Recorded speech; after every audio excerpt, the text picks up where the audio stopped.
कातिब को तलाक लिखने का हुक्म दिया लेकिन उसने नहीं लिखा, तो अब इस सूरत में तलाक का क्या हुक्म होगा।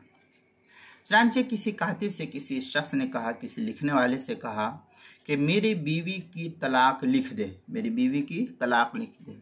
लेकिन कातिब ने तलाकनामा तहरीर नहीं किया, नहीं लिखा, फिर भी उसकी बीवी पर तलाक वाक़ हो जाएगी। इस सूरत में उसकी बीवी पर तलाक वाक़ हो जाएगी, इसलिए कि कातिब को तलाक लिखने का हुक्म देना बजाय खुद तलाक का इस सूरत में इकरार करना पाया जाता है, और इकरार ही से तो तलाक के वक़ू का हुक्म फ़ुक़हा ने नकल किया है। चुनांचे इस मसले को मुस्तफ़ाद किया गया है फतावा दारुल उलूम देवबंद की 9वीं जिल्द सफ़ा 160 पर इसको नकल किया गया है।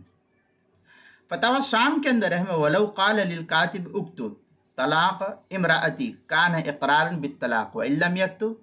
इस तरीके की इबारत जो है फतावा शामी, जो ज़करिया बुक डिपो देवबंद का हिंदी नुस्खा उसकी चौथी जिल्द सफ़ा 456, और कराची का छपा हुआ नुस्खा फतावा शामी का उसकी तीसरी जिल्द सफ़ा 236, फतावा तातार खानिया जो ज़करिया बुक डिपो देवबंद का हिंदी नुस्खा है उसकी चौथी जिल्द सफ़ा 531, मसला नंबर 6832 पर नकल किया गया है। इसी तरीके से फतावा बज़्ज़ाज़िया जो फतावा हिंदिया के हाशिए पर है उसकी चौथी जिल्द सफ़ा 178, अल बहरुर राइक उसकी तीसरी जिल्द सफ़ा 428 जो ज़करिया बुक डिपो देवबंद का हिंदी नुस्खा है। इसी तरीके से किताबुल मसाइल की 5वीं जिल्द सफ़ा 143 पर भी इसको नकल किया गया, वहाँ भी देख सकते हैं।